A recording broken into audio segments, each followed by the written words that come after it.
The New Era, Chapter 28. Subject, Captain Young. Species, human. Species description, mammalian humanoid, no tail. 6 foot 2 inches or 187 meters average height. 185 pounds or 84 kilograms average weight. 170-year life expectancy. Ship USS Liberty. Location, unknown.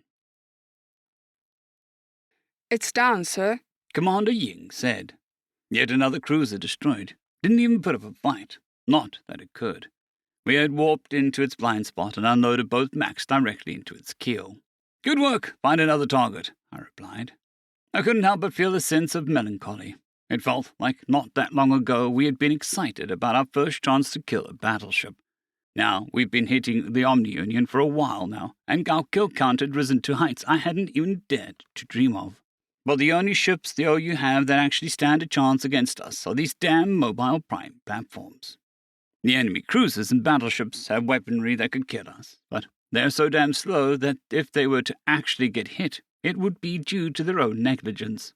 The ships with tonnage closer to our own lack firepower, and that can get in through our armor and shields without the need for extensive focus fire. The real threat in this battlesphere are the MPPs. They have Macs that can rip us bow to stern with a single round, and they have plenty of them. Unfortunately, our weapons don't stand a chance against the planet-covered fucks. We could open up with every piece of ordnance at our disposal and not even come close to reaching anything vital. As a result, the MPPs are prey only to the dreadnoughts. You think we'll ever get the chance to serve on a dreadnought, sir? Ying asked, either reading my mind or sharing my train of thought. Blasphemy, I laughed. Kill counts stay with us, ship. They don't follow the crew, so obviously the USS Liberty is the only ship I'll ever captain. Fair enough, sir. Oh, a 2-for-1. Nice shot, Ensign. Everyone on the bridge shook one hand off their terminal and lightly tapped against the cheek. Double kills are rare enough feat that they deserve acknowledgement, but one should keep at least one hand on the station during the fight. The result was a sound reminiscent of a golf clap. I turned my attention to Ensign Smith, the USS Liberty's new weapons officer. Our previous guns guy, the Alamari named Commander Horgoth, had retired with honours. I'd hardly ever heard a word out of Horgoth, and rarely had to give him orders. It was easy to forget that he was even aboard most times. Smith is also quiet, but that's because he's new and inexperienced. He had spent more than his fair share of time in simulators, but the real thing is always more visceral. Thankfully, he'd gotten over most of the jitters and made his newbie mistakes rather quickly. "Thank you, ma'am," he replied. Ying gave me a smug look. I have enough self-awareness to know that the way I run things isn't for everyone. As such, I've had a hard and fast rule against allowing Boots to join my crew. Boots have certain expectations regarding how things are run, and the clash between their expectations and my reality causes undue stress. Of course, most captains try to implement such a rule and fail, but I usually got away with it because of my combat record and connections. Not this time, though. The powers that be claimed there weren't enough experienced weapons techs to go around, citing the unbelievable amount of uncrewed vessels. I had tried to fight their decision, even demanded that the slot be left open until we found an acceptable candidate. But Commander Ying convinced me to allow it. Now she was rubbing it in. "The fuck are you looking at, Exo?" I said with a sarcastic aggression. Just a bloodthirsty captain that thinks he knows everything, sir, She replied with a grin. "Ha! Not today. Today I'm thirsty for oil, or whatever it is the OU runs off of. Reactor fuel? Whatever. What's our count, Smith?" 287 corvettes, 152 frigates, 86 destroyers, 15 cruisers and 3 battleships, sir," the ensign said. "And yet I remain unsated," I laughed. "Alas, I might be cursed with never-ending need for conquest and violence. Perhaps I'm simply a glutton for the life juices of our enemy. As Commander Ying claims, maybe I'm doomed to live with an eternal desire for death of any who dare call themselves my enemy, clawing and clamouring for the ever-growing heights of madness and mayhem." A few chuckles came from the bridge in response to my sudden, overly dramatic monologue. "But then, where would I be without my crew?" I asked with a grin. "A crew that shares both my thirst and my fate. You may point your fingers and call me bloodthirsty, Exo, but you supped nearly as much as I." Yeah, but I can retire when my term is up. Ying laughed. You're a lifer, and we all know it. "Damn straight." The Liberty suddenly rocked from the impact of a Mac round. and I glanced at Lieutenant Johnson. He dipped his head apologetically. "My bad, sir. Flat-fingered it," he said.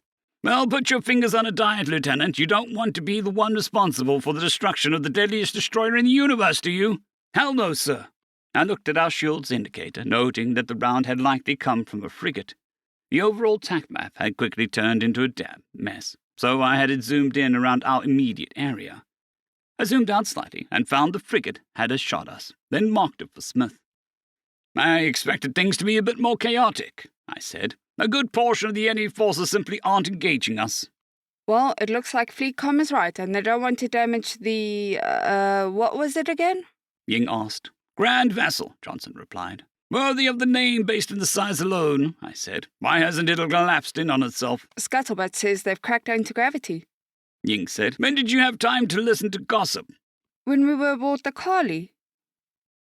"The anti-gravity field or whatever probably extends beyond the hull of the GV2, Johnson interjected. "Otherwise we'd be squashed against the hull at this distance, though I've noticed that there's still some gravity." Let me see if I can tell how much. Ying said, turning her attention back to her terminal. Johnson's right. We've got a bit of gravity. Looks like we're dealing with... Sir, we've received a request for aid from... No, never mind. They've cancelled the request. "Who was it?" I asked. The USS Gaping Maw. They're up against 3 MPPs. "Really? And they don't want help?" All we've got available is destroyers and frigates. They probably figure that they're doomed, and it's best not to take us down with them. Damn. I returned my attention to the TAC map, this time focusing on the Gaping Maw. They had already popped one of the planet-sized ships. I pulled up the ship info to see who was commanding it, then chuckled. "Rear Admiral Kennedy," I said. "The Nunu from Mars?" Johnson asked. Could be a different... Oh, who am I kidding? There's only one Admiral Kennedy. Ying chuckled. "Yep, sure is. I went to command school with him, you know," I said with a nod. "Smart guy, very tactical. It would be a shame to lose him in such an inferior foe." As I said that, another MPP disappeared from the map. I watched as the asteroids began to drift towards the grand vessel. That's going to leave one hell of a mess. Hopefully it's far enough away from the invasion force that it won't be impacted. That's 2 down. Ying said. Think he'll get the 3rd? "The only chance he has to succeed or die trying," I replied as I pulled up some schematics. "Let's hope that he has a competent crew." I studied the schematics we made from the MPPs we disarmed in the Milky Way. All of them important bits of the planet-sized ship were buried under tons of metal, stone, and dirt. Not as much as an ancient planet, but enough to make it completely immune to any weapons aboard a simple destroyer. We would have to punch through all of that just to get a kill shot. No convenient weakness that we could use to become a deus ex machina for the Gaping Maw. Freddy Feathers is going to have to do or die. Nothing we can do to help. "Maybe we take out some of the guns?" Smith suggested. "Negative," I replied. "There's too many guns in the damn thing for us to make a difference in time.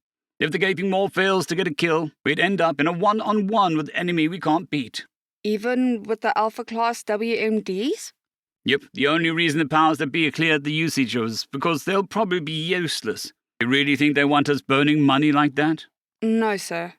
"Ships have point defense lasers, the MPPs are too damn thick, and the GV is full of civilians." I sighed. "The WMDs are useless. It's a damn shame. I've always wanted to use..." The USS Gaping Maw fired its 3rd shot, and my breath caught in my throat. I watched the round closely as it traveled to the mobile prime platform. But the MPP didn't disappear from the map. I switched to the eternal view and realized what had happened. A glancing blow. But, "Arm every A-class we have!" I shouted with glee. "Aye, sir," Smith replied with a deep concern in his voice. "Johnson, we need to be here. Make it so," I said, sending him the coordinates. What are we doing, sir? Ying asked. "We're saving the Gaping Maw. Let's move, people." I watched the indicators for the Alpha-class WMDs light up as Smith armed them. A moment later, we entered warp and reappeared in real space surrounded by the MPP rubble. I marked a target, switched the TAC map to our overhead hologram, and rose from my seat. "Fire everything we have!" I ordered, clasping my hands behind my back. The USS Gaping Maw had failed to kill the mobile prime platform, but their glancing blow had done something wonderful. It had exposed the planet-like ship's reactor, giving us an incredible opportunity.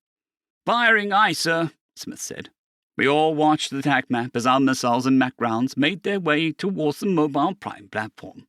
My bridge crew's jaws dropped as they realized what was happening, a maniacal grin spreading across my features. After about half the order hit the MPP, the big red dot disappeared from the O-screen.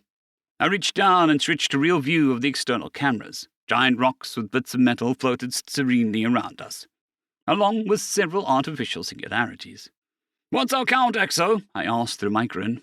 Ying said in an awed tone. 289 corvettes, 154 frigates, 86 destroyers, 15 cruisers, 3 battleships, and a mobile prime platform. "Holy shit," Ensign Smith muttered.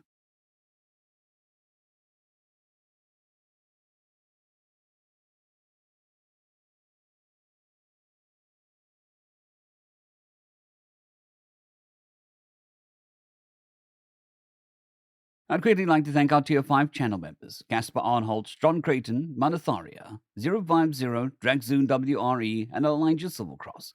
Thank you very much.